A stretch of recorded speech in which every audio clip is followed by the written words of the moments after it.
இது பார்த்துட்டோமா போன வாரம் சொல் மாலை. ஓமா ஐயா பார்த்துட்டோம்.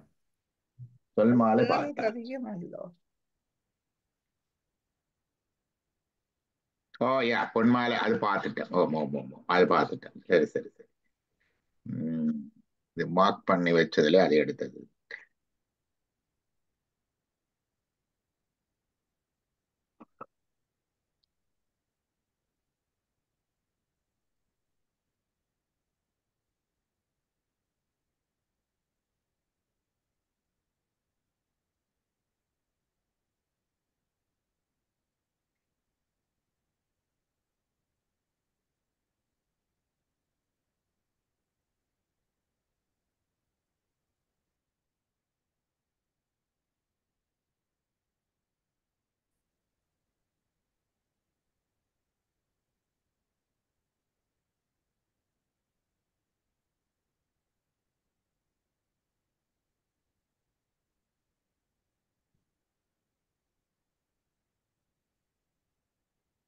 இன்னொரு பதிகம் எடுத்திருக்கிறேன். பதிகம்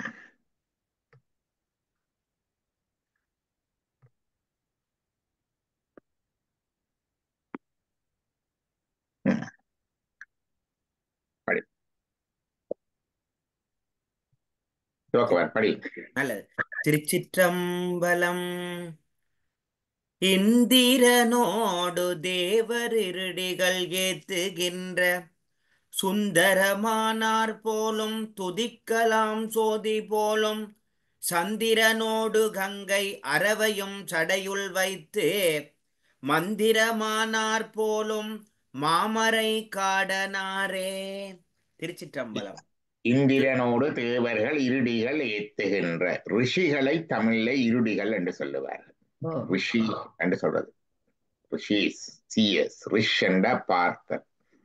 சிஎஸ் ரிஷி என்பது ரிஷி என்பது பொதுவாக ஆண் பெண் எல்லாரையும் குறிக்கிறது. இப்ப கொஞ்சம் பேர் இல்லை இல்லை ரிஷி என்றா ஆம்பளை தான் பொம்பளை இல்லை என்றெல்லாம் சொல்லி அப்ப ரிஷிக்கு என்ன பெண்பால் என்று கேட்டா பிரம்மவாதினி என்ற ஒரு பெயரை வைக்கிறாங்க. அந்த மாதிரி பேர். எங்களுக்கு ரிஷி என்றா ஆண் ரிஷிகள் பெண் ரிஷிகள் எல்லாரும் இருக்கிறார்கள். இந்திரனோடு தேவர் இருடிகள் ஏத்துகின்ற சுந்தரமானார் போலும். சுந்தரம் என்றா அழகு அழகு. அழகு அழகு. அழகு அழகன் சுந்தரன் அழகன். துதிக்கலாம் சோதி போலும். சோதி ஒளிமயமான. அவரை சொல்வார்கள் பரஞ்சோதி. நேற்று பார்த்து நாங்கள் என்ன பரஞ்சோதி எல்லாம் ஒளிமயமான சோதி மயமானதுக்கு பார்த்து நாங்க ஜூவர் சுவாமியோட பாடல். ஓ. சந்திரனோடு கங்கை அரவையும் சடையுள் வைத்து. சடையில என்னென்ன வச்சிருக்கிறாருன்னு பாருங்க. சந்திரன் வைத்திருக்கிறார், கங்கை வைத்திருக்கிறார், அரவை வைத்திருக்கிறார். ஒவ்வொன்றுக்கும் ஒவ்வொரு கருத்து. ஏன் சந்திரனை வச்சார்?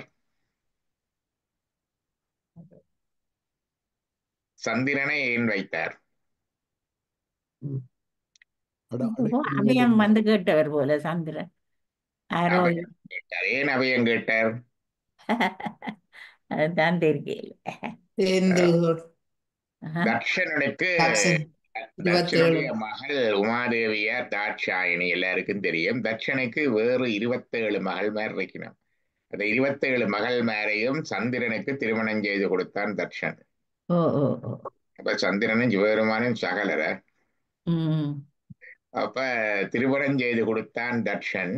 திருமணம் செய்து கொடுத்த உடனே 27 மனைவிமார்ல சந்திரன் ரோஹிணி மேலே அதிக பிரியம் பாரபட்சமாய் நடந்தார்.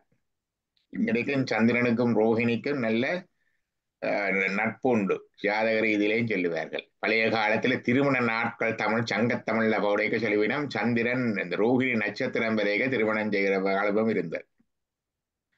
அவன் ரோஹிணியோட அதிக பிரியமா இருந்தபடினால மற்ற பெண்கள் எல்லாம் கவலையுட்டு தேப்பரிடம் போய் முறையிடுறார். மாமனாருக்கும் மருமகனுக்கும் ஒரு வாக்குவாதம். மாமனார் தட்சணர் கோபத்துல சந்திரனை சபித்து விட்டார். என்ன சொன்னார்? நீ தேய்ந்து தேய்ந்து போக கடவாய், தேய்ந்து தேய்ந்து போக கடவாய். அதுல இருந்து சந்திரன் தேய தொடங்கிட்டது. சந்திரன் எல்லா இடமும் அபயம் தேடி போய் ஒருவரால ஒன்றும் செய்ய முடியவில்லை. சிவபெருமானிடம் வந்தார். சிவபெருமானுக்கும் தட்சனுக்கும் ஏற்கனவே ஒரு முருகல் இருக்குது, உங்களுக்கு தெரியும். நம்ம நாட்டு உத்திகள் தான். அப்ப அங்க போய் சேர்ந்தார். சிவபெருமான் சந்திரனுக்கு அபயம் கொடுத்து அப்படியே தலையில வச்சார். நீ மீண்டும் வளருவாய், தேய்ந்தாலும் வளரும். வளருவாய் என்று அபயம் வைத்தார். அப்ப அது என்னத்தை காட்டுது என்றால் சிவபெருமானுடைய ரட்சிக்கிற தன்மை, அபயம். நீங்கள் என்னதான் குறை செய்தாலும் என்னதான் குறை இருந்தாலும் அவரிடம் போய் அபயம் பண்ணிட்டு அவை தூக்கி தலையில வச்சிடுவார். உங்களுக்கு ஒரு துன்பங்களை தீர்த்திடுவார். அது அவருடைய இது. சரி, கங்கையை ஏன் வைத்தார்? அவ பகீரதன் கங்கைக்கு பூலோகத்துக்கு வர செய்ய அது பாய்ந்து கொண்டு வந்தது. அப்ப அதுல எல்லாம் பகீரதனுடைய பெரும் முயற்சி, அதுதான் பகீரத பிரயத்தனம் என்று சொல்ற. பிரயத்தனம்னா முயற்சி, பெரும் முயற்சி, நீண்ட தவத்தின என்னவன் முன்னோர்கள் எல்லாரும் எரிஞ்சு போனார்கள். சாம்பல அவர்களுக்கு நற்கதி அடைய வேண்டும் என்று அந்த கங்கை இங்கே வரணும் என்று சொல்லி, ஆகாய கங்கை இங்கே வர வேண்டும் என்று. ஆகாய கங்கை இருக்குது என்று சொல்லி இப்பதான் தெரியுது.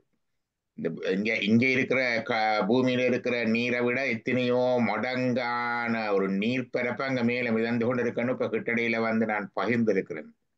ஈஸ்வரனுக்கு தெரியும் அது. அப்ப அப்ப ஆகாய கங்கை அப்படி இருக்குது அங்க, உண்மைதான். இப்ப அந்த நீர்ப்பரப்பு அங்கே இருந்து இங்க வர வேணும் என்ற தவம் செய்ய அது பெரு பிரவாகமாக வந்தது. முழு உலகமே அழிஞ்சு போகும் மாதிரி அவ்வளவு வந்தது. அவர் அப்படியே தன் சடையில் தாங்கினோன்னு சங்க ஆர்ப்பரித்து ஆணவத்தோட வந்த கங்கைக்கு சடைக்குள்ள சிக்கப்பட்டு இடம்பலம் தெரியல, திணறி போனாள். வெளிக்கிட வழி இல்லை.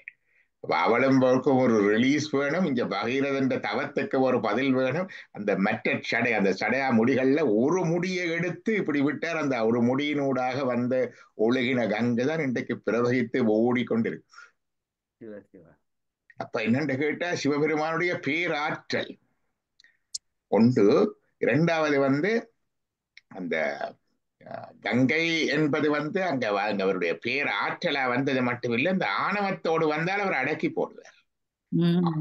அவர்களை ஒவ்வொருவர்களை அடக்குவார்.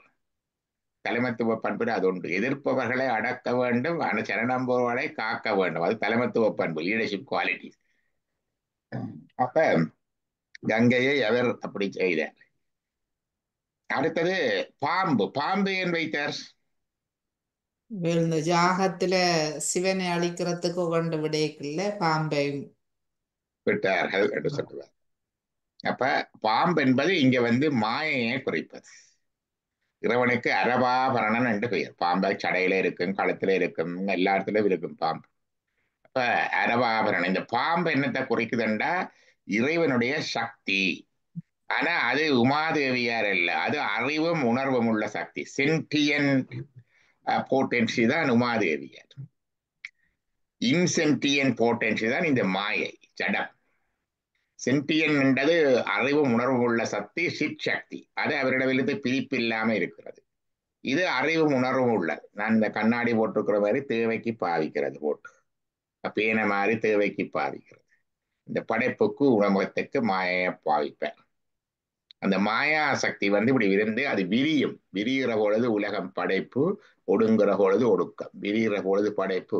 அது முழு பகுதியும் விரியுதுல. பாம்பு முழுக்க விரியுது, தலைப்பகுதி மட்டும்தான் விரியுது. என்ன அது மாதிரி மாயின் ஒரு பகுதி விரிந்தொடுங்கும். அதுல இருந்து அந்த உலக படைப்புகள் நடக்கிறது. அதை குறிப்பதுதான் அவர் தரித்திருக்கிற நாகம். எல்லா பாம்பு கடவுளுக்கும் நாகம் இருக்குது, இதுதான் குறிக்குது சைவத்துல. அப்ப அரவு வைத்ததுக்கு அது கருத்து. சடை என்பது அங்க ஞானத்தை குறைப்பது. இறைவனுடைய பரந்த சடை என்ற அவர் ஞானத்தை குறிப்பது. பிராமணர் சுடுமி வச்சிருக்கிறதுக்கு நான் நுண்சிகை ஞானமாம், நூலது வேதாந்தன் நுண்சிகை ஞானமாம் என்று திருவந்தரத்துல அவை சிகை, அது ஞானத்தை குறைப்பது. இப்படி மொட்டையா இருந்தா ஞானம் இல்லை என்று கருத்து.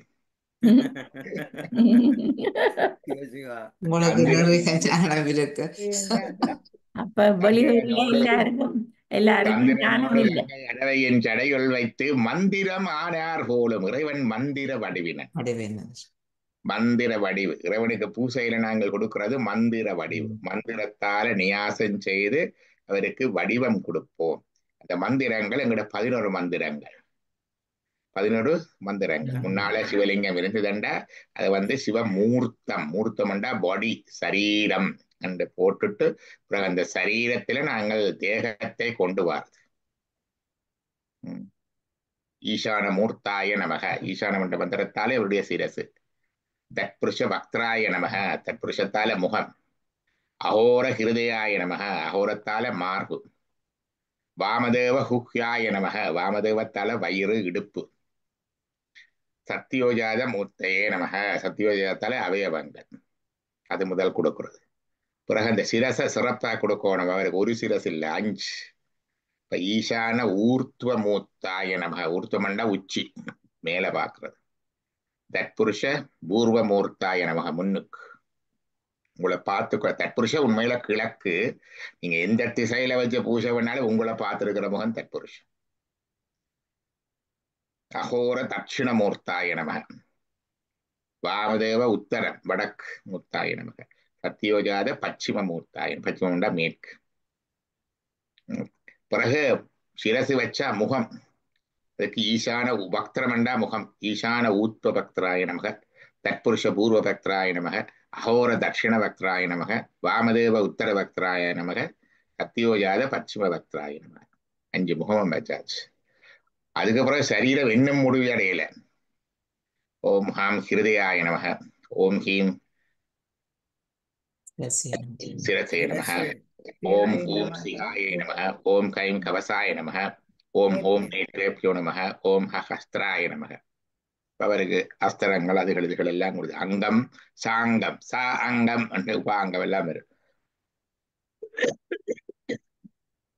இவ்வளவும் கொடுத்து இதுக்கு பின்னால இது இந்த மந்திரங்களால பிறகு அவருக்கு கலாதி சரீரம் கொடுக்கிறது. பஞ்ச கலைகளாலை கொடுக்கைக்குள்ள உச்சியில ஓம் ஹம் நிவృத்திகளாய நமக, ஓம் ஹம் சாந்தி அதீதகளாய நமக. பிறகு முன்னுக்கு ஓம் ஹோம் தற்புருஷத்துல ஓம் ஹோம் சாந்திகளாய நமக. பிறகு ஓம் ஹ்ரூம் வித்யாகளாய நமக தெற்கு. பிறகு ஓம் குவீம் பிரதிஷ்டாகளாய நமக வடக்கு. ஓம் கிளாம் நிவృத்திகளாய நமக மேற்கு. அது கலையினால சரீரம். பிறகு அக்ஷரம். அக்ஷரம் என்றால் மந்திரத்தின் ஒவ்வொரு எழுத்து. அதுல நிறைய இருக்குது. நாங்க பொதுவாக நடராஜர் வச்சு பாவிக்கிறோம். நாங்கள் போன முறை ஈஸ்வரன் கேட்ட கேள்வி என்ன, நடராஜன் சிவலிங்கம் வச்சிருங்க நடராஜனும் வச்சிருங்க என்னென்று தொடர்புபடுத்துறது. அதுக்கு மகுடாகமம் தான் முறை. நடராஜரை சிவலிங்கத்தோட வச்சு பூசிக்கிறதுண்டா சிவலிங்கத்துக்கு உச்சியில சிவலிங்கத்துக்கு அதீதமாக அந்த ஞானமா நடராஜ பெருமான் நடனமாடுவராக தியானித்து வணங்குது. அதுக்கு மந்திரம் சொல்லும் பொழுது அகாரம் உகாரம் மகாரம் பிந்து நாதம் என்று பஞ்சகலை பிரணவத்தினூடாக நியசிக்கிறது. அகாரம் சத்திய வக்ரம் ஸ்யாத், சத்தியோஜாதம் அகாரம். உகாரம் வாம வக்திரம், வாமதேவ வக்திரம் முகம் உகாரம். மகாரம் அகோர வக்ஷம் சியாத், மகாரம் மா என்பது அகோர வக்திரம் தெற்கில. பிறகு பிந்து தற்புருஷானனம், பிந்து என்கிற அந்த இது தற்புருஷ முகம் உங்களுக்கு முன்னால. நாதானம் நாதம் ஈசான வக்திரம் ஸ்யான், நாதம் ஈசான உச்சியில. நாதாதீதம் நடேஸ்வரம், நாதத்துக்கும் அதீதமாக நடேஸ்வர மூர்த்தியை தியானிச்சு அதுல நியசம் பண்றது. அப்ப சிவலிங்கம் வச்சிருந்தா இது ஒவ்வொன்றிலே ஒவ்வொரு பொட்டு வச்சு அல்லது பூ வச்சு போட்டு இந்த மந்திரத்தை சொல்லி அங்கே நடராசருக்கு பொட்டு வைக்க சரி. நடாதீதம் நடேஸ்வரம். ஈஸ்வரன் கேட்டுத்தான் சொன்னது. அப்ப இப்படித்தான் இந்த மந்திரம், இந்த மந்திரத்தினால நியசிக்கிறது. அவருக்கு மந்திரம் வடிவம். இதை விட எல்லா மந்திரங்களும் சொல்லலாம். மந்திரங்கள் இந்த கோயில்கள்ல சொல்றதெல்லாம் நிறைய இருக்கு. இங்க பதங்கள் எல்லாம் சொல்லுவார்கள். அங்க அந்த கும்பாபிஷேக கிரியைகளை கேட்டா தெரியும் அந்த மந்திரங்களை அவங்க நியாசிக்கிறது. அப்ப மந்திரம் ஆனார் போலும் மாமறை காடனாரே. இப்ப நாங்க பூசையில இறைவனுக்கு சரீரம் கொடுக்கிறோம் என்றால் முன்னாலே இருக்கிற அந்த லிங்கம் மட்டுமல்ல, லிங்கத்தை மந்திரத்தாலையும் அவருக்கு சரீரம் கொடுக்கிறோம். அதுல 11 மந்திரங்கள் மிக முக்கியம். ஓமண்ட மந்திரமும் முக்கியம். அதுதான் சொன்னேன். கலாதிசு அதுல இடையில பூசிய சொன்னபடி அது கட்டாயம் இல்லை. அதான் மந்திரத்தினால நியாசம் கொடுக்கிறது நிச்சயமா. அதான் மந்திரம் ஆனார் போலும் மாமறைக்காடர். மாமறைக்காடர்ன்றது இங்க வேதாரண்யம் திருமறைக்காடு. அடுத்த பாடலை பார்ப்போம்.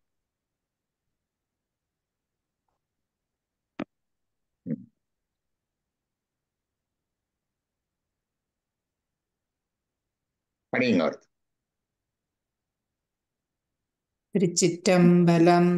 தேயன நாடராகித் தேவர் கடவேர் போலும் பாயன நாடருக்கும் பக்தர்கள் பணிய வம்மின் காயன நாடு கண்டங்கதனுளார் காள கண்டர் மாயன நாடர் போலும் மாமரைக் காடனாரே. திருச்சிற்றம்பலம். ஒவ்வொரு வரியின்ற முதல் வரி புரியுதில்லை. தேயன நாடர், பாயன நாடர், காயன நாடு, மாயன நாடர் என்பது புரியுதில்லை. யாருக்காவது தெரியுதா? இல்ல, பார்க்க வேணும். பின்னால வெற்ற வரிகள் விளங்குது. தேவர்கள் தேவர்கள் போரும் பக்தர்கள் பணிய வம்மின் கண்டங்கதருணார் காணகண்டர் மாமரை காடனார் என்று பார்ப்போம். கீழே இருக்கிற பொருளை பார்ப்போம். தெய்வத்தன்மைய வடிவான அத்தகைய வீட்டை உடைய தலைவரான மாமரைக்காடரை பரவலாக உலகை பற்றை துறக்கும் பக்தர்களே வழிபட வாருங்கள். நாடுகளையும் கண்டங்களையும் கோபிப்பனவாய் பல கூறுகளாக பரவி வந்த ஆலகால விடத்தின் கோபத்தை மனதில் கொண்டு அதனை விளங்கிய நீலகண்டராம் பெருமானார் திருமாலால் தேடப்படுபவர் ஆவார். குறிப்புறவர். தேயன நாடு கொடைக்குரிய நாடு, பேரின்ப வீடு உடையவர், தியானிக்கப்படும் பொருளியலுடைய உயரிய நாட்டில் உறவுவர். தேயன் என்பது தியானிக்கப்படும் பொருள், தே என்பது திசை, தேயன திசைகளில் உள்ள நாடுகளை உடையவர் எனலுமாம். அப்ப தேயன என்றால் தேசங்கள் எல்லாம் என்று தேயம் தேசம் அதுகளும் வரும். மற்றது தேயன நாடர் என்பது பேரின்ப வீட்டையும் குறிக்கும். தேவர் என்னும் வினகும். பாயன நாடு பரப்பினால் ஒத்த நாடு, பாயன நாடு பரப்பினால் ஒத்த நாடு உலகம்.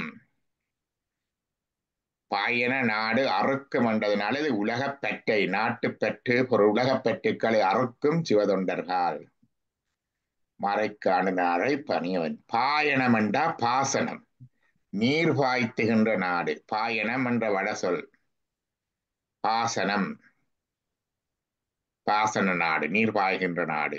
காயன நாடு கண்டங்கதனுள்ள நாடுகளையும் கண்டுகளையும் காய்ந்தால் என்ன கோபம் உள்ளவர், காய்ந்தால் என்ற கோபம். காயன நாடு கண்டம், நாடு கண்டம், நாடும் கண்டமும். காலகண்டர் நஞ்சுண்டன் திருநீலகண்டர். காயனம் என்றது ஒலி இசைப்போர், நாடுகின்ற கண்டமெனல் பொருந்த. கதனுளார் காலகண்டர் என பின்ன மாயன நாடர் கரியோனது நாடுதலை உடையவர். மாயன், மாயன் என்பது திருமால், நாடுதலை உடையவர். மாயோன்மேய காடுரை உலகம். ரொம்ப கூடுதலாக சொல்ற. தேயன நாடராகி என்றால் தேயன நாடர் என்பது எல்லா நாடுகளுக்கும் இந்நாட்டவர்க்கு முறைவராக இருப்பவரையும் சொல்லலாம் தேயன நாடர் என்று. தேயமார் உலக தேயமார் ஒளிகள் எல்லாம் சிவன் உருத்தேசதென்னார் என்று சிவஞான சித்தியால வருது. தேயமார் ஒளிகள் எல்லாம், அது உமாதேவியார் கண்ணை பொத்திட்டா உலகெல்லாம் இருண்டது. உடனே சிவபெருமான் நெற்றிக்கண்ணை திறந்து உலகுக்கு ஒளி கொடுத்தார். அதுக்கு பாட்டு வரும்.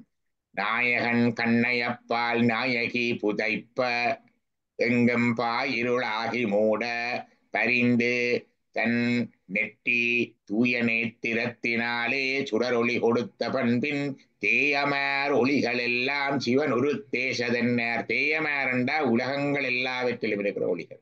இப்ப தேயன நாடுகள் என்றா உலகமெல்லாம் இருக்கிறவற்றையும் தனது உடைமைப் பொருளாக கொண்டவர், தனது உறைவிடமாக கொண்டவர் நாடர்.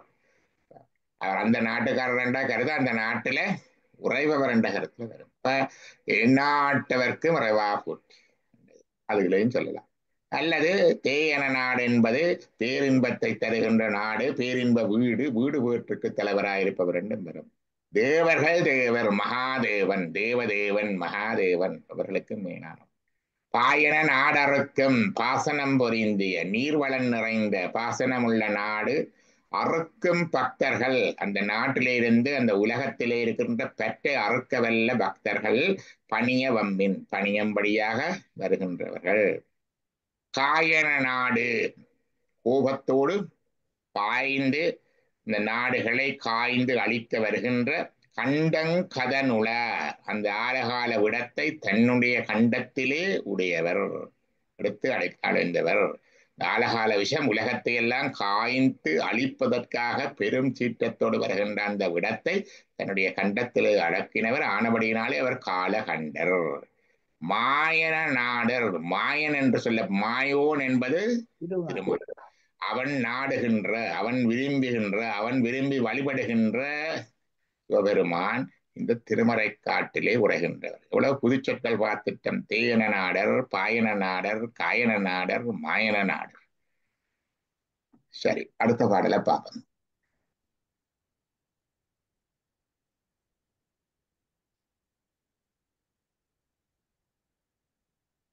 அருமை இவ்வுலகு தன்னை யாமெனக் கருதி நின்று வெறுமையின் மனைகள் வாழ்ந்து வினைகளால் வினைகளால் நலிவுனாதே சிறுமதி அரவு கொன்றை திகழ் தரு சடையுள் வைத்து மறையும் இம்மை யாவர் மாமறை காடனாரே. அருமையும் இம்மையாவர் மாமறை காடனாரே. அருமை இவ்வுலகு தன்னை யாம் எனக் கருதி நின்று, வறுமை இவ்வுலகு தன்னை, இந்த நிலையில்லாத இந்த உலகத்தை யாம் என கருதி நின்று, இது எனக்கு, இது என்னுடையது, நான் தான் இந்த உலகம், நான் தான் இந்த உடம்பு, என்னுடையதான் மக்கள், என்னுடைய நாடு, என்னுடைய, அப்படியெல்லாம் கருதி நின்று வெறுமையின் மனைகள் வாழ்ந்து, வாழ்க்கையில இறைவனை பிடிக்காவிட்டால் வாழ்க்கை வெறுமை, ஜீரோ. அவரை பிடிச்சாதான் அதுக்கு பெறுமதி. அப்ப வெறுமையின் மனைகள் வாழ்ந்து இறைக்கு முக்கியத்துவம் இல்லாத வாழ்க்கையை இந்த உலகத்திலே வீடுகள்ல இருந்து வாழ்ந்து வினைகளால் நலிவு நாதே, நாங்க செய்கின்ற கர்ம வினைகளினாலே அலைப்புறாது சிறுமதி அரவு கொன்றை திகழ்தரு சடையுள் வைத்து. இது முதல் வரியில வந்ததான். சிறுமதி புரை சந்திரன், அரவு பாம்பு, கொன்றை மலரையும் திகழ்தரு சடையுள் வைத்து மறுமையும் இம்மையாவர். இறைவன் எங்களுக்கு வீடு பேரை மட்டும் தருவதல்ல, இங்கேயும் தருவார். இம்மையே தரும் சோறும் கூரையும் ஏத்தலாம் இடர்கடலுமா. இங்க வடிவா சாப்பிட்டு வடிவா உண்டு உடுத்து போகலாம், அங்கேயும் தருவார். இப்ப இவ்வுலக வாழ்க்கையும் தந்து அவ்வுலக வாழ்க்கையும் தருவார். அப்படியானவர் மாமறை காடனார் என்று சொல்லுவார்.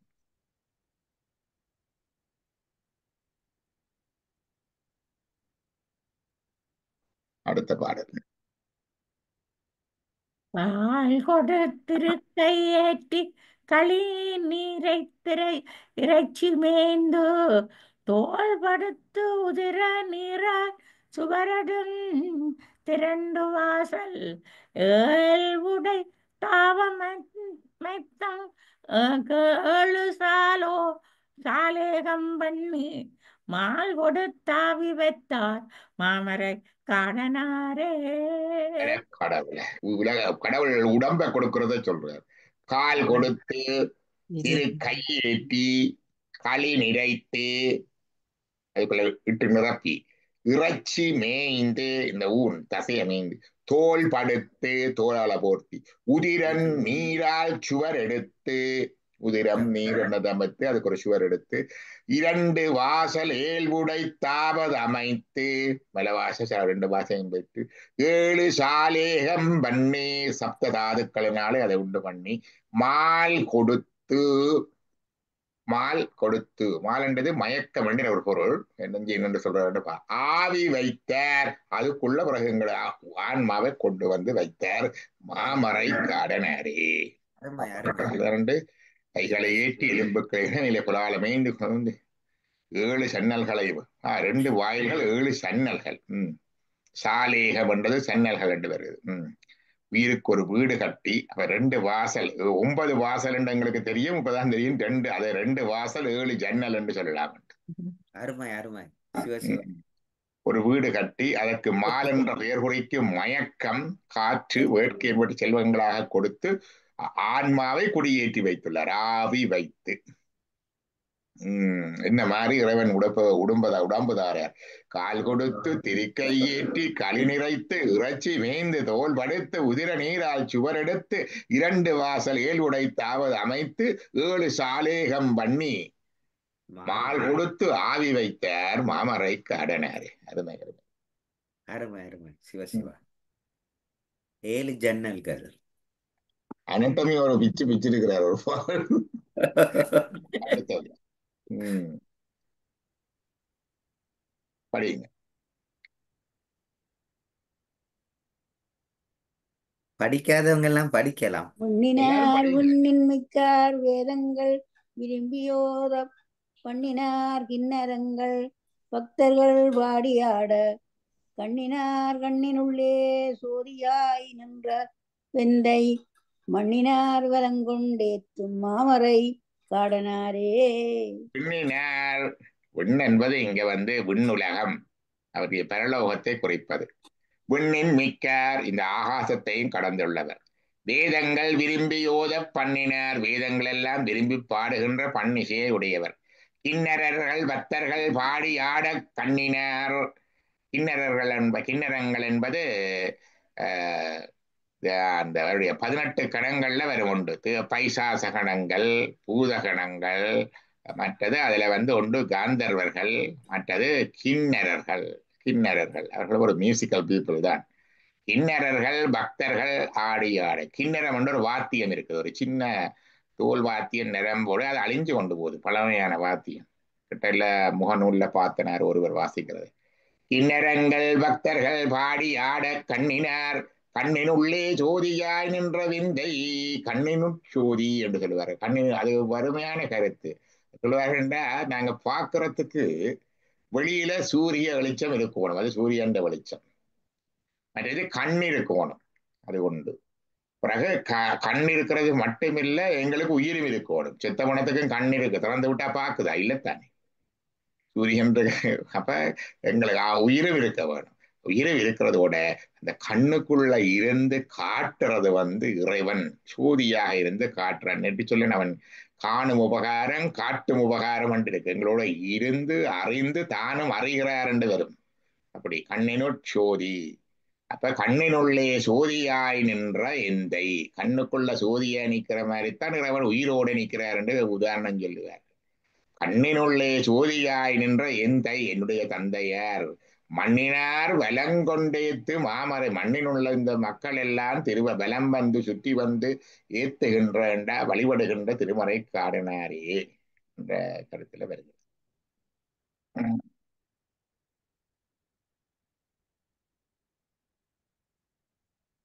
அடுத்த பாடல்.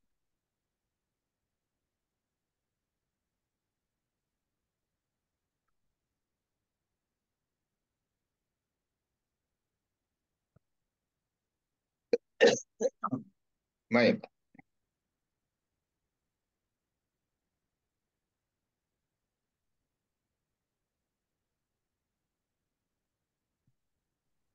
அங்கையுளனலும் வைத்தார் அறுவகைச் சமயம் வைத்தார் தங்கையில் வீணை வைத்தார் தம்மடி பரவ வைத்தார் திங்களைக் கங்கையோடு திகழ் தரு சடையுள் வைத்தார் மங்கையை பாகம் வைத்தார் மாமரை காடனாரே.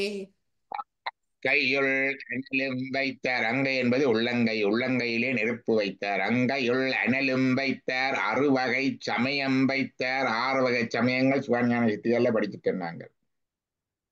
6 வகை சமயங்கள். 6 வகை சமயங்கள் என்றது ஒவ்வொன்றிலையும் பெற அகச்சமயம் 6, அகப்புறச் சமயம் 6, புறச்சமயம் 6, புறப்புறச் சமயம் 6. புறப்புற சமயங்கள் என்றால் கடவுளே இல்லை என்று வாதிடுகின்ற நினைக்கின்ற சமயங்கள். அதுல பகுத்தறியவாதம் அல்லது நாஸ்திகவாதம் உலகாயுதம் என்று சொல்லுவார்கள். பௌத்தமும் அதுக்கு வரும்.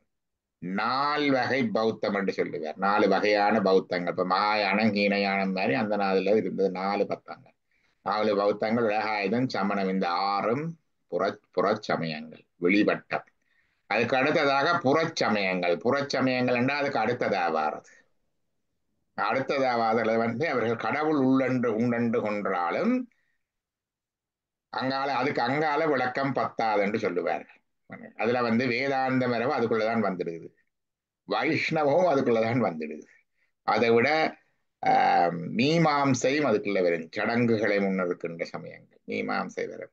மற்றது யோகம் வரும். யோகத்தை முன்னெடுத்து யோகம் மட்டுமே இதை சொல்றாக்கள். மற்றது நியாயம் இன்னொன்று வரும். மற்றது சாங்கியம் என்று 2 வரும். 6 சமயங்கள். அதுக்காக இது எல்லாம் தெய்வம் என்பதோர் கடவுள் உள்ளன்னு எல்லாம் சொல்லிடும். எங்களுக்கு விருப்பம் என்னன்னு கேட்டா இப்ப வைஷ்ணவம் எங்களுக்கு கிட்ட நிக்கிற மாதிரி இருக்கும். ஆனா அவர்கள் கடவுள் கொள்கையை ஏற்றுக்கொள்ளுகிறார்கள். கடவுள், உயிர், உலகம் என்ற முப்பொருள் உண்மையை ஏற்றுக்கொள்வதில்லை. ஆனபடினால அது புறப்புற சமயம். அதே மாதிரி வேதாந்தத்திலேயும் கடவுள் என்றதை சொல்லுவார்கள். ஆனா கடவுள், உயிர், உலகம் என்ற முப்பொருள் உண்மையை ஏற்றுக்கொள்வதில்லை. அடுத்த சமயம் எங்களுக்கு தெரியும், அகப்புற சமயம் கிட்ட வந்துட்டது. அவர்கள் முப்பொருள் உண்மையை ஏற்றுக்கொண்டிருக்கிறார்கள். கடவுள், உயிர், உலகம் என்ற முப்பொருள் உண்மையை ஏற்றுக்கொண்டபடினால வருகிறது. அதுல ஒவ்வொரு விதமான சைவங்கள் இருக்கு. அப்ப அந்த முப்பொருள் உண்மையை ஏற்றுக்கொண்ட சமயங்கள் கொஞ்சம் இருக்கு. அதுலதான் பாசுபத மதம் பெறும், பைரவ மதம் பெறும், வாமம் என்கிற சாக்தம் பெறும், மாவிரதம் என்று வரும். இந்த இந்த மரங்கள்ல இருந்தெல்லாம் வந்திருக்கிறேன். பெரிய புராணத்துல திருத்தொண்ட நாயனார் பரஞ்சோதியிடம் புள்ளக்கரை கேட்டு வந்த சிவபெருமான் பைரவ சன்னியாசியாகத்தான் வந்தார். மானக்கஞ்சாருடைய மகளுடைய கூந்தலை தனது பூநூலோ காட்ட சிவபெருமான் மாவிரதியாக வந்தார். மாவிரதி, மற்றது காபால பைரவ சன்னியாசி, இதை போல காபாலிகர் என்று சொல்றது. பைரவ சன்னியான காபாலிகர் என்று சொல்றது. அதே மாதிரி சக்தியை வழிபடுபவர்கள் சாக்தர்கள், வாம மார்க்கம் என்று சொல்லுவார்கள்.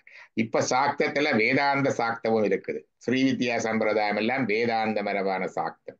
அவர்கள் ஆகமத்துல கொஞ்சம் எடுத்து பூஜை முறைகளை வைத்து தங்களுடைய சாக்தாகமங்களையும் வச்சு வேதாந்த சித்தாந்தத்தையும் எடுத்து பிற்காலத்துல வந்தது. அது ஸ்ரீவித்யா சம்பிரதாயம். ஆனா சைவத்துல சொல்லப்படுற சாக்தம் அதை வாம மார்க்கம் என்று சொல்லுவார். அது சக்தியை கொடுக்கும். திருமந்திரத்துல இதெல்லாம் வரும்.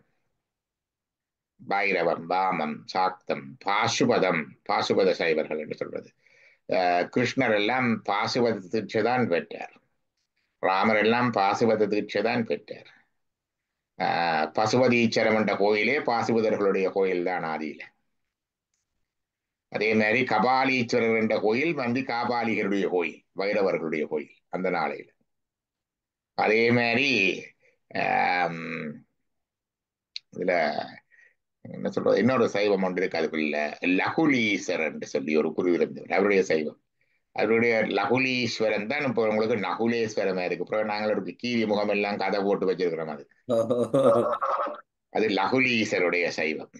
அந்த பிறவில வந்தது. அது பாசுவதம் தான். லகுலீஸ்வரர் தான் பாசுவதத்தின் இதோ பாசுவதம் தான். அது பாசுவத சைவர்கள் இருந்து வந்ததுதான் அது. அது லகுலீஸ்வரர்கள், பிறகு லகுலீஸ்வரம், பிறகு நாங்கள் நகுலேஸ்வரமாக்கி, பிறகு நகுலமண்டா கீரி என்று போட்டு, பிறகு கீரி முகம் போட்டது போட்டு நான் குதிரை முகம் விட்ட கதை கொண்டு இருக்கല്ലോ மாவட்டபுரத்துக்கு.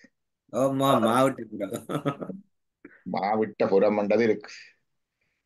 மாவட்டபுரம் என்ன காரணம் என்றா அந்த நாளில இருந்த மன்னன், கந்தரோடையில இருந்த மன்னன், நாகர்குல மன்னன், அவன் சோழர்களுடைய ஆட்சி வரைக்க இந்த இந்த கரையில காங்கேசந்துறை துறைமுகம் தானே. அப்ப திருவண்ணில காங்கேசந்துறை எல்லாம் அதுல இறங்கிருந்த சோழ இளவரசியை அவன் காதலித்து கல்யாணம் செய்கிறான். கல்யாணம் செய்தா பரவாயில்லை, அதோட கந்தரோடைய கைவிட்டுட்டார். அதோட கந்தரோட தலைநகரம் இல்லை, சொன்ன கந்தரோடைய விட்டு இஞ்சால இருந்துட்டார். எங்க அந்த அரசியோட இஞ்சால அதிலேயே மாளிகை அமைச்சு கொண்டு இங்கேயே இருந்துட்டார். அதுதான் மாவிட்டபுரம். அதோட நாகர்குலத்து ஆட்சியும் மரபும் இலங்கையில முடிவுக்கு வருது. அதுக்கு பிறகு சோழர் வந்துட்டோம். இருக்கிற நாகரோட எல்லாம் கலந்து அதுகின்ற வம்சாவளி எல்லாம் நாங்கள். அது வரைக்கும் அப்ப நாகரம் விட்டாச்சு, நாகருடைய தலைநகரமும் விட்டாச்சு. அவன் விட்டுட்டு இங்க ஒரு சிட்டி வச்சு இருக்கிறான். அப்படியே மாவிட்டபுரம். அது பிறகு குதிரைமுகன் நீங்கதான் போச்சு. இப்படி ஒவ்வொரு புராணத்துக்கு பின்னால ஒரு சரித்திரம் இருக்கு. நீங்க இந்த சக்தி முற்றம் கதை சொன்னீங்க.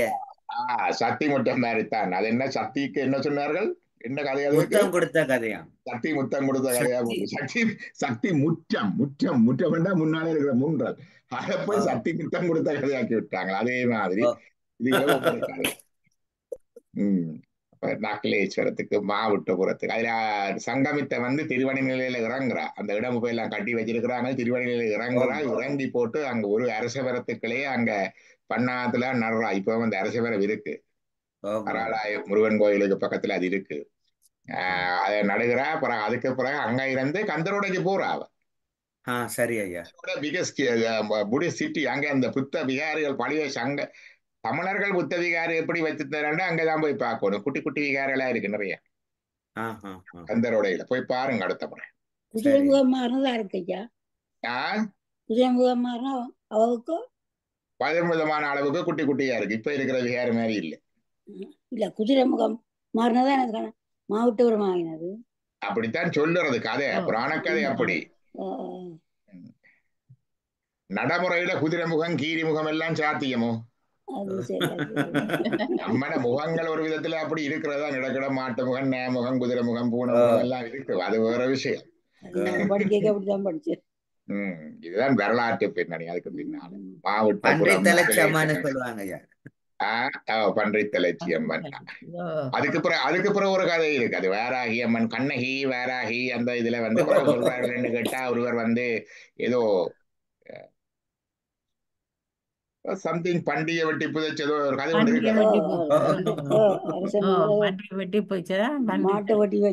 வாராகி அம்மன், கண்ணகி அம்மன், வாராகி அம்மன் அந்த நாட்டார் வழிபாட்டு மரபில இருந்தது.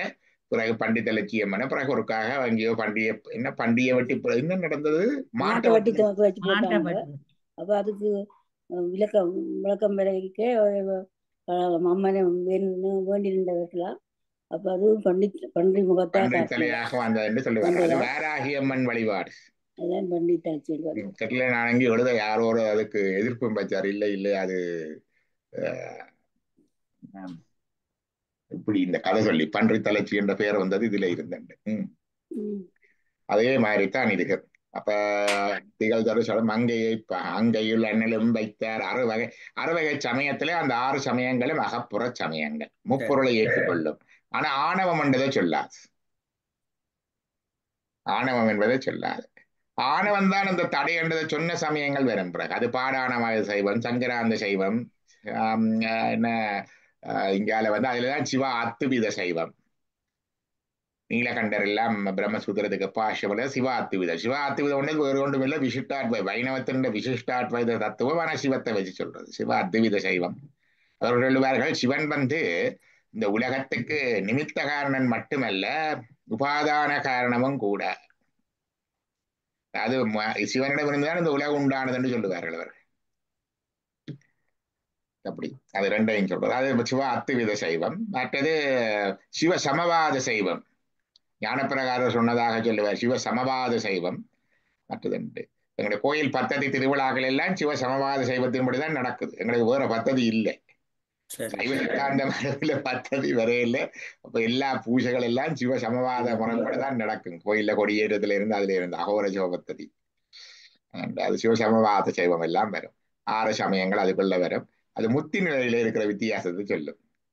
அதுக்கு பிறகு வாழதான் சித்தாந்த சைவம். 6 வகை சமயம் வைத்து அந்த சமயத்தில படிப்படியாக ஏறி கடைசியாக சித்தாந்த சத்துவித முத்தி வரும் என்று சொல்லுவார்கள். 6 வகை சமயம் வைத்தார். எல்லா சமயங்களும் உறவன் வைத்ததுதான். நீங்க அடுத்த சமயத்தை கண்டுபிடிக்க தேவையில்லை, இது பிள்ளை அது பிள்ளை என்று. தன் கையில் வீணை வைத்தார். உலக படைப்பில வீணைதான் ஊட்டுவார். இரு தோழி பங்கன் விடமுண்ட கண்டன் மிக நல்ல வீணை தடவி தம் அடி பரவ வைத்தார். தம்முடைய அடியை தொழுவதற்கு வைத்தார். திங்களை கங்கையோடு திகழ்தரு சடையுள் வைத்தார்.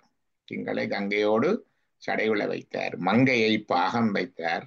மாமரை காடனாரே.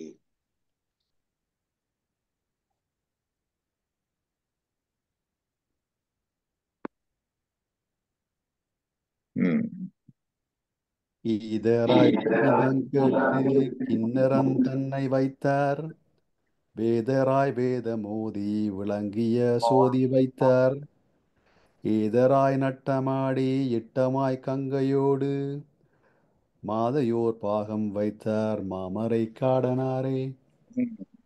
கீதராய் கீதம் கேட்டு கிண்ணறன் தன்னை வைத்தார். அவர் கீதர்.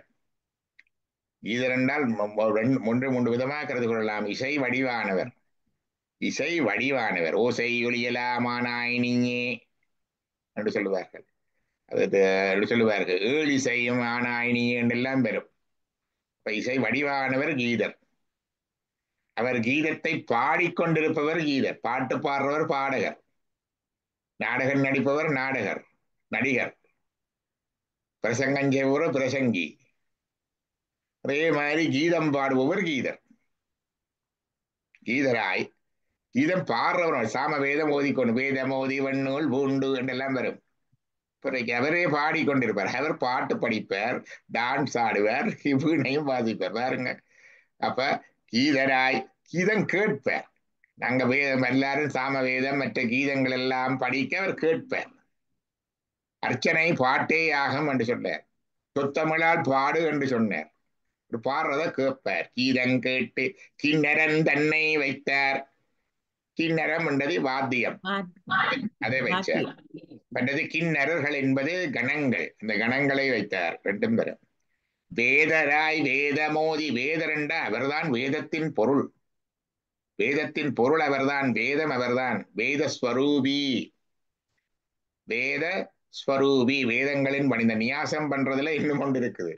4 வேதங்களாயும் அவரை நியாசம் பண்றது இருக்குது. 28 ஆகமங்களாயும் அவரை நியாசம் பண்ணி அந்த உடம்புல செய்கிறது எல்லாம் இருக்குது இந்த நியாசங்கள். அப்ப அது மாதிரி வேதராய் வேத வடிவானவர், வேதத்தின் பொருளானவர், வேதமாயே இருப்பவர். வேதமோதி,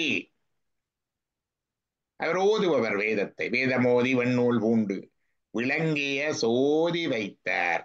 சோதி என்பது ஒளி. ஏதராய் நட்டமாடி, நட்டமாடி, நட்டமும் ஆடுவார். ஏதர் என்பதற்கு பார்க்க வேணும் பொருள். இட்டமாய் கங்கையோடு மாதையோர் பாகம் வைத்தார். விருப்பமாக கங்கையை வைத்தார் தலையில, மாதவியார தன்னுடைய இடப்பாகத்துல வைத்தார். மாமரை காடனே. ஏதராய் என்பதை பாப்பம் என்ன சொல்லி இருக்கின்ற கங்கையிட வேத ஞானமான எல்லா நிகழ்ச்சிகளுக்கும் ஆதரிகாரன்றாய். ஏதம் என்பது ஆதிகாரராய். ஏதம் காரணம், ஆதிகாரராய், கோஸ் ஆஃப் தி ஆல் கோசஸ், அதான் ஏதராய். ஏதமிலி நாயேனை என்ற ஒரு பாட்டு வருது திருவாசகத்துல. ஏதம் ஏதும் இல்லை, ஏதம் ஏதும் இல்லையே. ஏதம் ஏதும் இல்லை எங்க இருக்குது அது? திருவாசகத்துல வானைக்காவில் வெண்மதில வரும். அதுல இன்னொருத்துல ஏதமிலி நாயேனை என்று படிக்குது திரு ஓ எல்லாம் இருக்கு. ஏதம் காரணர், மகா காரணம், எல்லாத்துக்கும் காரணமாயிருக்கு.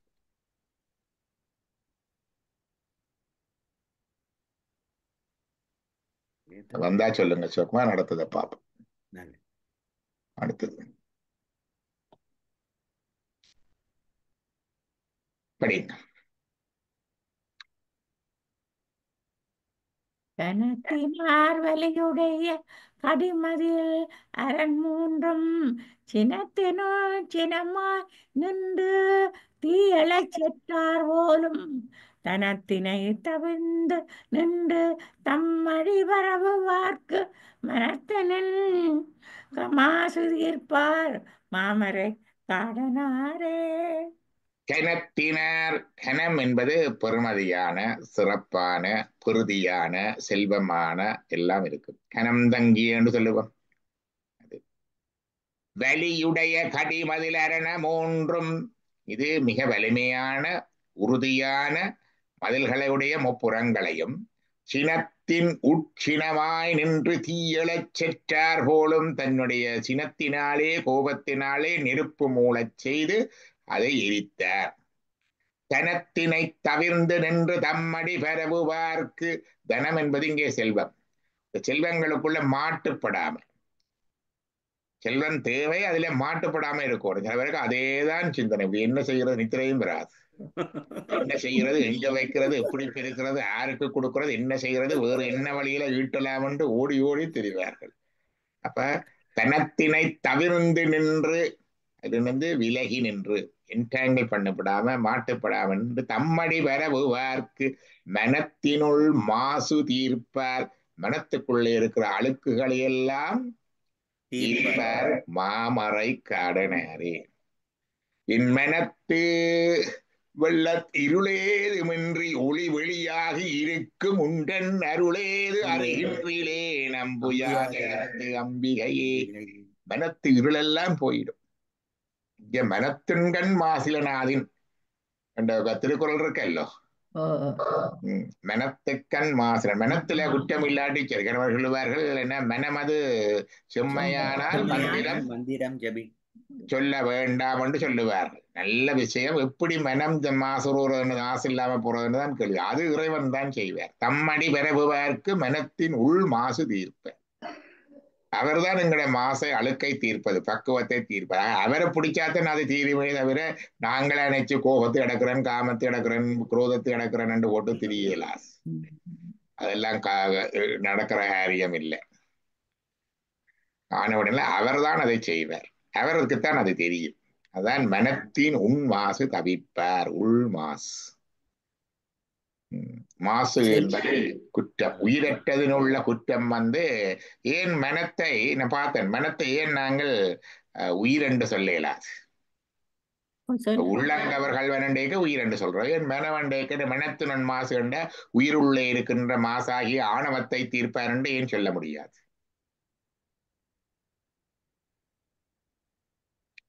சொல்லலாம். ஆனா உயிரை பற்றி இருக்கிற குற்றத்தை மாசு என்று சொல்வதில்லை, ஆசு என்றுதான் சொல்வார். உயிருள்ளவற்றுக்குள்ள குற்றம் ஆசு, உயிருள்ள குற்றம் ஆசு, ஜடத்துக்குள்ள குற்றம் தான் மாசு. மாசடைதல்ண்டா சூழல் மாசடைதல், ஜன்னல்ல மாசு, புத்தகத்துல மாசு, துணியில மாசு, அப்படி சொல்லலாம். உயிரில படுகிற அழுக்க இருக்கிற அழுக்க சொல்றது ஆசு. அந்த உயிரில இருக்கிற அழுக்கை எரிப்பவர் தான் ஆசு, இரியர், ஆசிரியர். அப்ப மனம் இங்கிட்ட ஜடம்னு வரும் தானே? நீங்க ஜடம் தான். அப்ப உயிரை சொல்லல. மனத்தினுன் மாசு தீர்ப்பார் என்பது மனத்துல இருக்கிற காமம், கோபம், மோகம், மதம், ஆச்சரியம் அந்த இதுகளை தவிர்த்து அழிக்கிறது. சிவ சிவ. அப்ப அந்த செல்வன் கலலேத்தும் செல்வம் செல்வமே தனத்தினை தவிர்த்து நின்று தம்மடி பரவுவார். இது யாருக்கண்டா தனம் என்பது இந்த உலகத்துல இருக்கிற செல்வம். அறம்பொருள் இன்பம் மனித வாழ்க்கை நோக்கங்கள் உண்டு. பொருள் எல்லாருக்கும் இவ்வுலகம் இல்லை என்று சொல்லி வள்ளுவர் சொல்லுவார். ஆகவே பொருள் எது பொருள் ரிசோர்சஸ் எல்லாமே. அப்ப அதை தகுந்த வழியில அதை அறிதல், அதை தேடுதல், அதை விருத்தி செய்தல், அதை பாதுகாத்தல், அதை பகிர்தல் முதலான எல்லாம் பொருள் அதிகாரத்துல இருக்கு. அதிலான அரசு அமைச்சு எல்லாம் வரும். ஆகவே அதெல்லாம் பொருள். அடுத்ததை பார்ப்பேன்.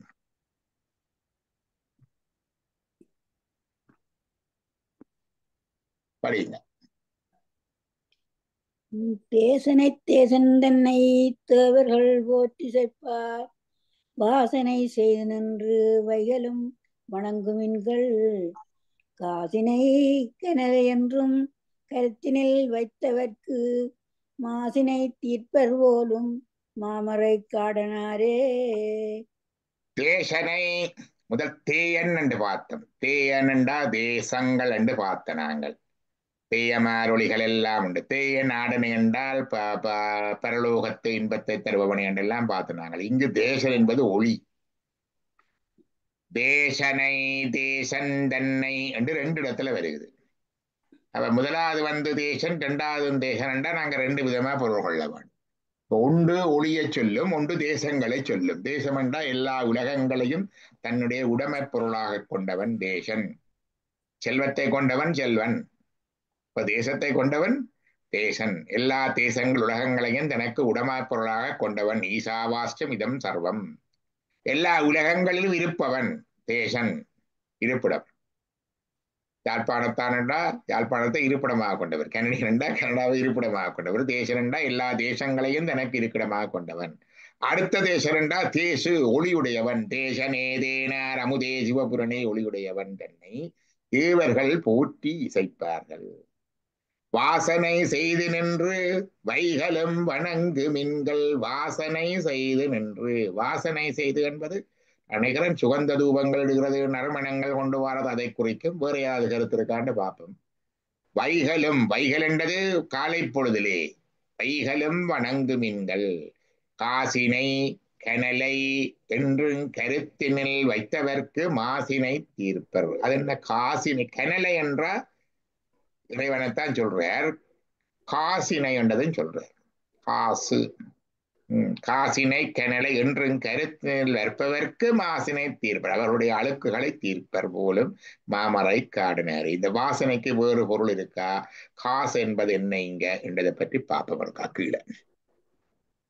ஒளி வடிவினரார் எல்லா உலகங்களையும் உடையவராய் உள்ளார், அது சரி. அவர் நறுமணப் பொருள்களை கொண்டு வழிபடும் அடியார்களை, அதுதான் வாசனை கொண்டு.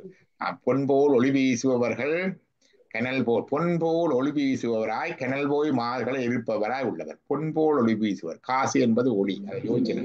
இந்த காசி என்பது ஒளி என்பது கருத்து. காசி என்றா ஒளி, காசியில இறக்கமுத்தி என்று சொல்லுவார்கள். அந்த பேரொளியில கலக்கிறதா இறக்குறது, காசி இறக்கமுத்தி. காசி என்றா ஒளி. அது காசி கண்டம் என்று இருக்குது, தமிழ்லையும் எழுதி இருக்கிறார்கள் புராணமாக. இந்த காசி கண்டம் அதுல எல்லாம் இருக்குது. காசி என்றால் ஒளி. திருவாரூரில் புறக்க முத்தி, சிதம்பரத்தை தரிசிக்க முத்தி, காசியிலே இறக்க முத்தி என்றா லிட்டரலா யோசிச்சிடப்படாது. திருவாரூர்ல பிறந்த எல்லாருக்கும் முத்தி, சிதம்பரத்து போய் ஓடி போய் இறங்கி கும்பிட்டுட்டு வந்தா முத்தி, அல்லது காசியில போய் இறந்தா முத்தி என்று. காசியில் இறக்கன்றது அந்த ஒளியில் கலத்தல், அந்த ஒளியில கலத்தல், அந்த நிலை அடையக்க முத்தி. அதான் காசினை கனலை, நெருப்பு போலேவர், எங்களுடைய பாவங்களை எரிப்பவர், எங்கள் துன்பங்களை எரிப்பவர். கனலை என்றும் கருத்தினில் வைத்தவர்க்கு மாசினை தீர்ப்பர் போலும் மாமரை காடன்.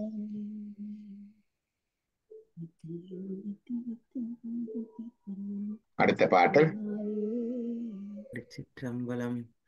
பிணியுடை யாக்கை தன்னை பிறப்பரு துய வேண்டில் பணியுடை தொழில்கள் போண்டே பத்தர்கள் பற்றினாலே துணிவுடை அரக்கனோடி எடுத்தலும் தோகை அஞ்ச மணிமுடி பத்திருத்தார் மாமரை காடனாரே.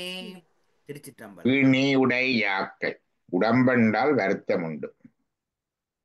வருத்தம் இருந்தால் டாக்டர் வேணும், அதை ஞாபகம் வச்சு. உடம்பென்றால் வருத்தம் உண்டு, அது சின்ன பிள்ளையில இருந்தே தொடங்கிடும். வேற ஏதோ சொல்றது வயசு வந்தா தான் சிறு பிள்ளைகள்லயே வந்துடும். பாரிய வருத்தங்களும் சிறு பிள்ளைகளுக்கே வரும். கேன்சர் வாரதுக்கு, டயபிட்டிஸ் வர்றதுக்கு, ஹார்ட் ப்ராப்ளம் இருக்கு, எல்லாம் இருக்கு. பிணியுடை யாக்கை தன்னை புறப்பு அறுத்து உய்ய வேண்டில், அந்த உடம்பலை எடுத்துக்கிறத புறப்பை விட்டு நாங்கள் உய்ய வேண்டும் என்றால் பணியுடை தொழில்கள் பூண்டு பக்தர்கள் பற்றினாலே. பணியுடை தொழில்கள், இவை பணி, சரிய கிரிய யோகங்களை செய்து அந்த தொழிலாக கொண்டு பக்தர்களை பற்றி இருக்க வேண்டும், அடியவர்களை பற்றி இருக்க வேண்டும். இருந்தா அப்படி இருக்க வேண்டும். துணிவுடை அரக்கன் ஓடி எடுத்தலும், மிகுந்த துணிவோடு, அவனுக்கு ஒரு நல்ல துணிவு, கைலாயமலையே பேர்க்க போனான். என்ன துணிவுடை அரக்கன் ஓடி எடுத்தலும் தோகை அஞ்ச. தோகை என்பது இங்க மயில், மயில் என்பது இங்க உமாதேவியார ஓமையாக சொன்னது. தோகை அஞ்ச, உமாதேவியார் பயந்து நடுங்கும்படியாக மணிமுடி 10 இருத்த, அந்த ராவனுடைய 10 மணிகளும் மணிமுடிகளும் தரையிலே விழும்படியாக தனது விரலை அழித்து அவனை மலையின் கீழே நசித்த மாமரை காடனாரே. இந்த பதிகம் முடித்து.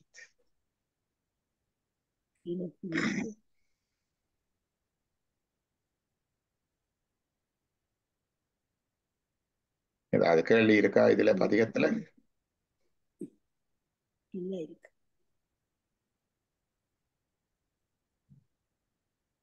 வரும் வரைக்கும் பார்த்து கொண்டிருக்க தவிர நீங்களே அந்தந்த இதுகளை தொடங்கி இருக்கணும். உங்களை விளையாட தொடங்கல. மௌன விரதம் இருக்கிற வேறு இருக்கப்படாது. இருந்தா அப்புறம் வீண் கதைகள் வந்துடும்.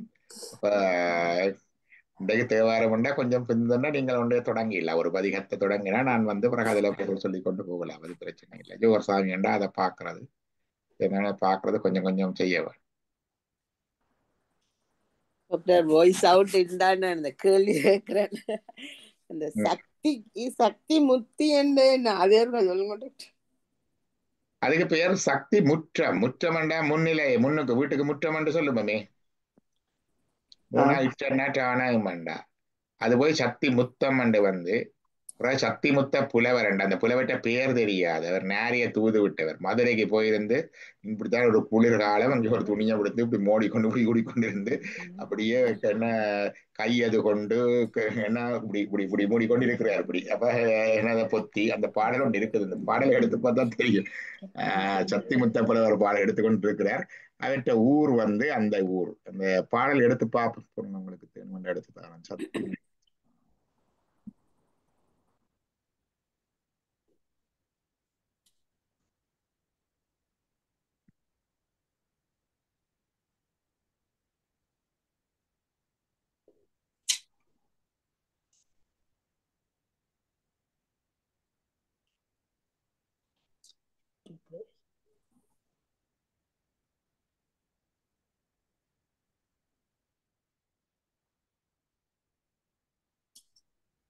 யாரும் உங்களுக்கு இந்த பாடல்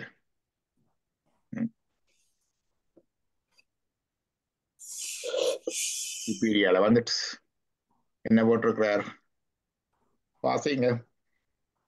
சக்திமுத்த புலவர் சங்ககால புலவர்களில் ஒருவர்.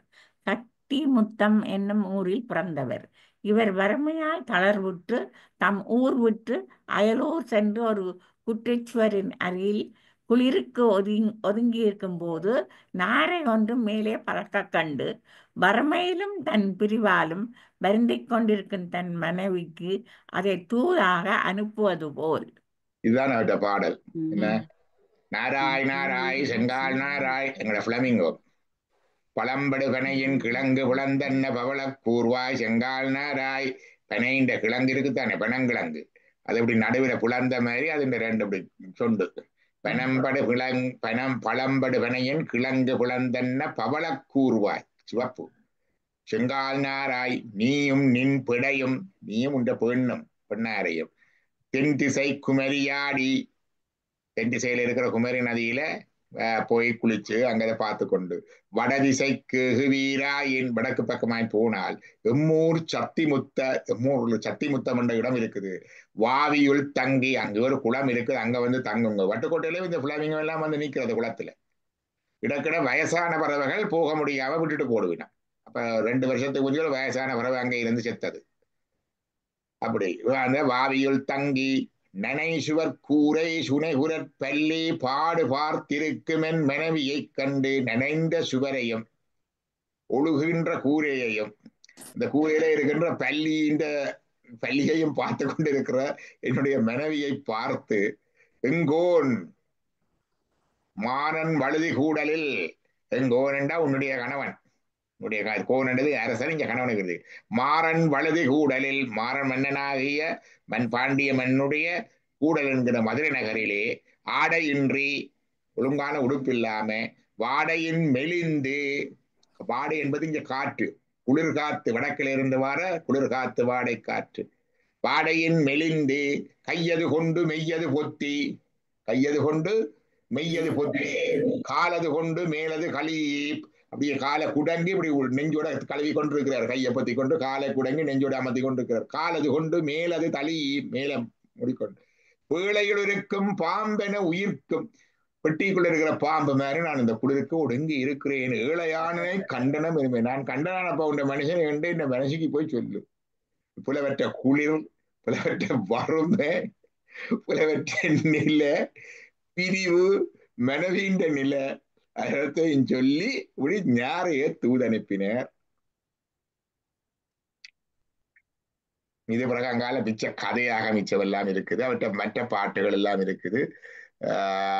தென் திசை குமரியாரி வடதிசைக்கு ஏழுவீராயின் என்பது பலகவர்கள் வலச வந்து செய்தியை குறிப்பிடுகின்றன.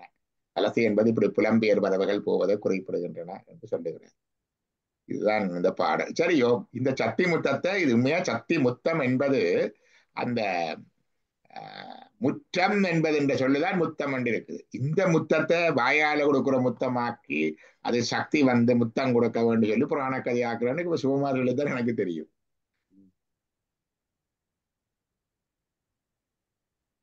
நன்றி டாக்டர். பொன்னால செய்த உருவத்துல அவர் பொன்னுருவாக வந்துட்டு சக்தி போய் முத்தம் கொடுத்தோண்டு தான் ஒரு கோயில்ல நேற்று படிச்ச நாங்கள் போல ஒரு கோயில் ஊர்ல அதான் எப்படி அந்த புராண கதைகள் உருவாகிறது பாருங்க பாப்ப. சில புராண கதைகளுக்கு பின்னால சரித்திர செய்தி உண்டு. ஆனா அது பிறகு சிலதுகள் காலப்போக்கில மருவி உருவி அப்படி மாறி மாறி வாரதெல்லாம் இருக்குது. நம்ம காலத்திலேயே புராண கதை எழுதுறதெல்லாம் நடந்து கொண்டே இருக்குது. இப்பவும் கதை கதையா எழுதுறாங்க. நேற்று ஒரு கதை வாய்ச்சேன். காஞ்சி பெரியவர் இருந்தார். நல்ல பெரிய தெய்வத்தின் குரல் நூல் எல்லாம் எழுதியிருக்கிறேன். நான் அதில் வாசிக்கிறேன். நல்ல மதிப்புண்டு. ஆனா அவரை உயர்த்துறோம் என்று எழுது எழுதி அதுக்கு இப்ப இருக்கிற மடத்தின் ஆதரவு இருக்கணுமாக்கும் இல்லாத பொல்லாத பொய்யெல்லாம் எழுதுறாங்க. நேற்று பார்த்தேன் வைத்து வரி ஒரு கதை உண்டு. அவர் கேட்டாராம் காஞ்சி பெரியவர் வயிற்று வரியை கொண்டே வைத்தீஸ்வரர்கிட்ட கொடுத்துட்டு வந்துட்டு கொண்டு கேட்டாருன்ற கதை இதில் எழுதுறார். என்னன்னு கேட்டால் ஒரு பெரியவர் வந்தாராம், அவருக்கு வயிற்று வலியாம் கனகாலமாக, எல்லா இடமும் போனாராம். கடைசியா காஞ்சி பெரியவர்கிட்ட வந்து சொன்னாராம், எனக்கு இது வயிற்று வலி, நீங்கள் தான் நிதண்ட வேணும், இல்லாட்டினா செத்து போவேன், நிதண்டு போவேன் சொன்னாராம். அப்ப சொல்லேக்கல்ல சொன்னாராம், நான் சிருங்கேரி சுவாமிகள்கிட்டையும் போனேன். சிருங்கேரி மடம் என்று தெரியும் தானே, இன்னொரு வேதாந்த மடம் அங்கால இருக்கு கர்நாடக. அப்ப சிருங்கேரிக்கும் போனேன். அவர் சொன்னார் காஞ்சி பெரியவர்கிட்ட போ, அவர் தீர்த்து வைப்பாருன்னு. உண்மையில சிருங்கேரிக்கும் காஞ்சி மடத்துக்கும் எட்டா பொருத்தம். அது எந்த அளவுக்கு இதுண்டா, சிருங்கேரி மடம் காஞ்சி மடம் ஒன்று இருக்குதுன்றதை ஏற்றுக்கொள்றதில்லை. தங்களோட புத்தகங்கள்ல இதெல்லாம் குறிப்பிட மாட்டாங்க. அவர்கள் இவர்கள் போலியாக சங்கரட்ட மடம் என்று கிளைம் பண்ணிக்கூடாது. சங்கர் தாபித்த மடம் 4, அதுல நாங்கள் உண்டு, அவ்வளவுதான் ஒத்தாரிட்டேட்டிவ் அவைக்கு கூட. அது சில உண்மைகளும் உண்டு. அப்ப அவர்கள் புத்தகம் மற்றது ஆக்கள் போய் பார்க்கறது. இப்ப கிட்டடியில இப்ப இந்த மாதம் சிருங்கேரி மடத்தை அந்த இளைய சுவாமிகள் காஞ்சிபுரம் வந்திருக்கிறார். எல்லாரும் வரவேற்று இருக்கணும். ஆனா இந்த மடத்துக்கு வேற போனதும் இல்லை, அந்த மடத்துக்காரர் இவரை வந்து கண்டதும் இல்லை. அப்படித்தான் வேண்டிய அதனால அவ இது சிருங்கேரி மடத்து சுவாமி சொன்னாரா, நீர் காஞ்சி பெரியவர்கிட்ட போ, அவர் தீர்த்து வைப்பாரு. நடக்கிற கதையா, சும்மா அந்த மேல சொல்றதானே. அப்போ எழுதி சொன்னார். அப்ப இவர் வந்திருந்தாராம், காஞ்சி பெரியவர் ஆசீர்வதிச்சாராம். அவருக்கு வயிறு குடமாயிட்டு தான் போயிடும். அண்டையில இருந்து காஞ்சி பெரியவர் வந்து வயிற்று வரியால அவதிப்படுறாராம், படுக்கிறாராம், விளம்புறாராம், சுத்துறாராம், வயிற்று வரியா அவதிப்படுறாராம். இவர் பார்த்துட்டு சொல்றார், அவர் என்ன பார்த்துட்டு இதை போய் நான் ஏதாவது செய்ய வேணும், வைத்தீஸ்வரன் கோயிலுக்கு போய் செய்தா சரியா வரும் என்று சொல்லி நான் என்னுடைய குலதெய்வத்திட்ட போறேன்னு கேட்கிறாராம். விட்டுட்டு அங்க போயிட்டு அது வைத்தீஸ்வரன் கோயில்ல என்ன நோய்க்கு வருத்தம், என்ன உடம்புல எந்த பகுதிக்கு வருத்தம் இருக்கோ அதை வெள்ளியால செய்து கொடுத்து வழிபடுறது. வயிறை தேடுறாம் இல்லையா வந்து சொன்னாவா, வயிறா தேடுறேன், வயிறு எல்லாம் இந்த கடைகள்ல கிடையாது, ஆபீஸ்ல போய் பேர யாரோ கொடுத்து வச்சிருக்கிறாங்க, அது செய்யல, அது அப்படியே கிடக்குது. அங்க போய் அவர் 750 ரூபாய் கொடுத்து வெள்ளி வயிறை வேண்டி கொடுத்து காணிக்க செய்துட்டு இங்க வர அவருக்கு வயிற்று வலி போட்டுதான் சிரிச்சு கொண்டிருந்தாராம். போயிட்டு வந்தோன்னா வைத்தீஸ்வரன்கிட்ட கொண்டு இந்த வயிற்று வலியை கொடுத்துட்டு வந்திருக்கிறது கொண்டு கேட்டாராம். இதுல இந்த வெளியில பொய்யெல்லாம் சேர்த்து எழுது அப்படி இப்பவும் புராணம் எழுதுறாங்க இருக்கிறார். அப்ப இது கொஞ்ச நாளில புத்தகம் ஆயிடும் வரலாறு ஆயிடும். இப்படித்தான் அந்த உள்ள அவருடைய போதனைகள், அவருடைய டீச்சிங்ஸ சொல்ல தெரியாது, விளங்காது. ஏதோ விஷயம் இருக்குன்னு தெரியும், மகிமையை கூட்டுறதுக்காக சொல்றது. இதை சொல்றது சில பேர், சில வேளை அப்படியே வந்துடும் புத்தகமா வந்து அப்படி போயிட்டு வரதான் வேற, அப்படித்தானே நூல்கள் வாரது. ஆனா இதை வந்து தமிழ்ல சொல்லுவார்கள் சென்று தேய்ந்து இறுதல் என்ற குற்றம். அதாவது ஒன்றை மகிமைப்படுத்த போய் சொல்ல போய் அதை இன்னும் கீழே இறக்கி விடுறதா முடிஞ்சிடும். அதான் சென்று தேய்ந்து இறுதல் என்ற குற்றம். அப்படிதான் புராண கதைகள் வர்றது. அது மாதிரிதான் சத்தி முற்றத்துக்கும் சத்தி முத்தம் கொடுத்தார் என்ற கதை கொண்டு வந்திருக்குது. நன்றி. வான்மைகள் வளாது வேக மலிவளம் சுரக்க மன்னன் போல் முறையறுது செய்க குறைவிலாது உயிர்கள் வாழ்க நான் மறை அறங்களோங்க நட்டவம் வேள்விமல்க மேன்மைகள் சைவ நீதி விளங்குக உலகமெல்லாம் மரகணவ பார்வதி பதையே.